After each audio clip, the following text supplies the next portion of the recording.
নবী যখন ইন্তেকালের বিছানার ভিতরে পড়ে আছে, জিবরাইল আমিন নবীর কাছে চলে আসে, ইয়া রাসূলুল্লাহ আপনার যাওয়ার সময় হয়ে গেছে। মায়ার নবী কান্নায় কান্নায় বিভোর। জিবরাইল ডাক দিয়া কই, ইয়া রাসূলুল্লাহ কান্নার কি কারণ? জিবরাইল ডাক দিয়ে কয়, ইয়া রাসূলুল্লাহ আপনি কেন কাঁদেন, কেন কান্না করেন?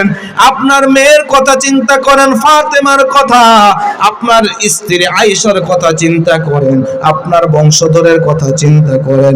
মায়ার নবী ডাক দিয়ে কয়, না না আরে জিবরাইল, আমি পয়গম্বর দুনিয়া থেকে বিদায় হব, কিন্তু আমার উম্মত গুলো তো দিশাহারা হয়ে যাইবে। আমার উম্মত গুলো কার কাছে যাইবে? কার কাছে গিয়ে দিনের কথাগুলো শ্রবণ করবে? আমার উম্মতের দেখভালের দায়িত্ব কে নিবে? জিবরাইল ডাক দিয়ে কই, ইয়া রাসূলুল্লাহ আপনি চিন্তিত হবেন না, পেরেশান হবেন না।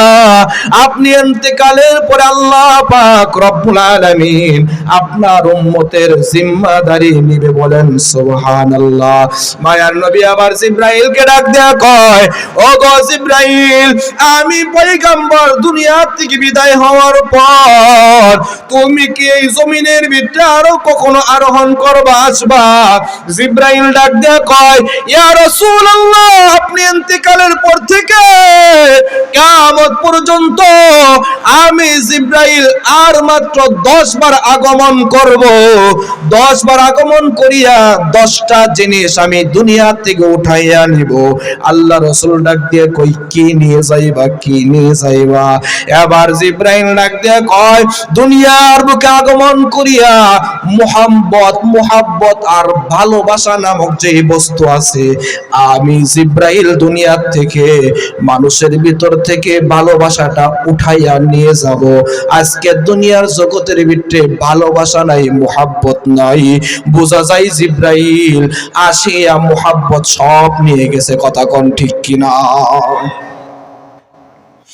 আবু যর গিফারি কে নবী ডাক দিয়ে কই, আবু যর গিফারি আমি পয়গম্বরের কাছে কান্না করে করে ক্ষমা চাইলে আল্লাহ ক্ষমা করবে না। ক্ষমা করার মালিকের নাম কি? আরো জোরে বলেন নামটা কি? বাবা তুমি আর আমি রাত দিন 24 ঘন্টার ভিতরে কত অন্যায় করলাম, একটা বারের কাছে মালিকের কাছে ক্ষমা চাইলাম না। কথা কোন ঠিক কিনা? এ বাবা তুমি তোমার বাবার কথা না শোনার কারণে বাবা খাবার বন্ধ করে দেয়। তুমি তোমার মায়ের কথা না শোনার কারণে মা তোমার এ গালে ও গালে চড় লাগাইয়া দেয়। ডাক দেয়া কই, না না না তুই আমার কথা শুনো না, আমি তোর জন্য কষ্ট করে রান্না করব না। অথচ বাবা তোমাকে যদি প্রশ্ন করি, তুমি আজকে ফজরের নামাজ পড়ছো? বলবা না পড়ি নাই। যদি প্রশ্ন করি আজকে সকাল বেলার নাস্তাটা আপনি খেয়েছেন তো, সকালের খাবার? আপনি বলবেন হ্যাঁ খাবার খেয়েছি। আমি যদি আবার প্রশ্ন করি, বাবা আজকে জোহরের নামাজ আপনি আদায় করছেন? বলবেন না হুজুর আদায় করি নাই। আমি যদি রাত দিয়ে কই, বাবা আজকে জোহরের নামাজ আদায় করো নাই, কিন্তু দুপুরের খাবারটা কি খাইছেন? আপনি বলবেন জি হুজুর খাইছি, মানে পেট বুঝাই করে খেয়েছি, এত পর্যন্ত খেয়েছি, গলা গলা করে খেয়েছি, আর এক দানাও ঢোকার মতো জায়গা নাই। কথা কোন ঠিক কিনা? আমি যদি প্রশ্ন করি, বাবা আজকের এশার নামাজ আপনি আদায় করছেন? মুরব্বী যুবক সকলেই ডাক দিয়ে বলবে না না করি নাই। আমি যদি প্রশ্ন করি এশার নামাজ পড়েন নাই, আপনি রাত্রের খাবার খেয়েছেন নাকি? বলবেন যে হ্যাঁ খাইছি না। মানে নান্দিনা ওই নরন্দি বাজারে গিয়া বড় বড় মাছ কিনে রান্না করার পর পেট বুঝাই করে খেয়ে মাহফিল আসছি। কথা কোন ঠিক কিনা? মার কথা মানেন নাই, মা চোর লাগাইয়া দিছে। বাবার কথা মানেন নাই, বাবা গাড় ধাক্কা দিয়ে ঘর থেকে বের করে দিছে। আরে আল্লাহ তাআলা তো করতে পারতো বান্দা রে, ফজরের ফজরের নামাজ পড়স নাই, সকালের খাবার আমি আল্লাহ বন্ধ করে দিলাম। জোহরের নামাজ আদায় করো নাই, এ বান্দা আমি আল্লাহ তাআলা খাবার বন্ধ করে দিলাম। এ বান্দা এশার নামাজ আদায় করো নাই, আমি আল্লাহ তাআলা রাতের খাবারটা বন্ধ করে দিলাম।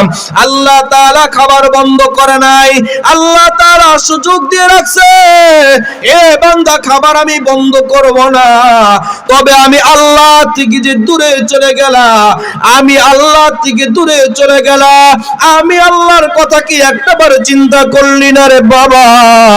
এ বাবা একটাবার চিন্তা করলা না আমার আল্লাহ আমাকে আর তোমাকে কেন পাঠাইছে? আল্লাহ তাআলা রাখদে কই মা খলাকুতুল জিন্না ওয়াল ইনসা ইল্লা লিয়াবুদুন। আমি আল্লাহ তাআলা দুনিয়ার জগতের ভিতরে সমস্ত মাখলুকের ভিতরে মানুষদেরকে সৃষ্টি করে পাঠাইছে একমাত্র আমার ইবাদত করার জন্য। কথা কোন ঠিক কিনা? এই যে ইবাদত না করিয়া কত অন্যায় আপনি আর আমি দিন রাত 24 ঘন্টা করলাম, দুনিয়ার কোনো মানুষ আপনার অন্যায়ের খবর জানে না, আমার অন্যায়ের খবর দুনিয়ার কোনো মানুষ জানে না। বলেন তো আপনার আমার অন্যায়ের খবর দুনিয়ার মানুষ জানুক আর না জানুক, জানেন কে? আরো জোরে বলেন, জানেন কে? ওই আল্লাহর কাছে অন্যায়ের জন্য অনুতপ্ত হয়ে ক্ষমা চাওয়া দরকার আছে না নাই? কথা বলেন, আছে না নাই? আছে। নবী ডাক দেয়া কয় আবু যর গিফারি, আমি মুহাম্মদের কাছে ক্ষমা চাই কোনো লাভ নাই। আল্লাহর কাছে ক্ষমা চাইলেও আল্লাহ ক্ষমা করবে না, কারণ তুমি আল্লাহর মাখলুক একটা মানুষ, কালিমাওয়ালা ইমানদার মুসলমানকে কষ্ট দিয়েছো। তুমি তোমার গোলামের কাছে ক্ষমা চাও, তোমার গোলাম যদি তোমাকে ক্ষমা করে তো আল্লাহ তাআলা তোমাকে ক্ষমা করবে, আর তোমার গোলাম যদি তোমাকে ক্ষমা না করে আমার আল্লাহও ক্ষমা করবে না। বাবা একটাবার চিন্তা করেন, সাহাবার জীবন যদি এমন হয়, সাহাবী যদি আল্লাহর কাছে ক্ষমা চাওয়ার পর যদি ক্ষমা না পায়, যার বিরুদ্ধে কথা বলেছে, যাকে কষ্ট দিয়েছে, তার কাছে যদি ক্ষমা চাওয়ার পর আল্লাহ ক্ষমা করে, আপনি আর আমি কটু কথা বলিয়া গীবত শিকায়ত করিয়া কত মানুষের দিলের ভিতরে কষ্ট দিছি। কথা কম ঠিক কিনা? আবু যর গিফারি এই কথা শুনিয়া তার গোলামের পায়ের ভিতরে পড়ে গেছে, গোলামের মতো হয়ে গেছে আবু যর গিফারি। এতক্ষণ পর্যন্ত গোলামকে গালি দিয়েছে, আবু যর গিফারি গালি দিয়েছে, গোলাম মাথা নত করে দাঁড়ায় আছে, কোনো কথা কয় না। কারণ গোলাম তো গোলাম, সে চিন্তা করে অন্যায় করেছি, মালিক আমাকে গালি দিয়েছে, আমি যদি প্রতি উত্তর করি আমার মালিক আমাকে ঘর থেকে বের করে দিবে, আমি কোথায় যাইব? কার কাছে যাইব? কে আমাকে খাবার দিবে? কে আমাকে পোশাক দিবে? আমাকে আমার গোলাম, আমার মালিক আমাকে গালি দিয়েছে, আমি কোনো কথা বলবো না। এই জন্য আবু যর গিফারির গোলাম কোনো কথা বলে না, মাথাটাকে হেড করিয়া চোখের পানি ছাড়িয়া সমস্ত দুঃখ কষ্ট সহ্য করেছে। নবী টের পেয়ে যখন আবু যর গিফারিকে এই সমস্ত কথা বলতে শুরু করছে, আবু যর গিফারি এতক্ষণ পর্যন্ত মালিক ছিল, যখন বলছে যতক্ষণ পর্যন্ত তোমার গোলাম তোমাকে ক্ষমা না করবে আসমানের মালিক আল্লাহ ক্ষমা করব না, আবু যর গিফারি সঙ্গে সঙ্গে জমিনের ভিতরে পড়িয়া গোলামের দুইটা পা ধরিয়া কান্না করে বলে, রে গোলাম, অন্যায় করেছি, অন্যায় করেছি, ভুল করেছি, কটু কথা বলেছি রে গোলাম, তুমি দিলের ভিতরে কষ্ট পেয়েছো, আমি তোমার কাছে ক্ষমা চাই।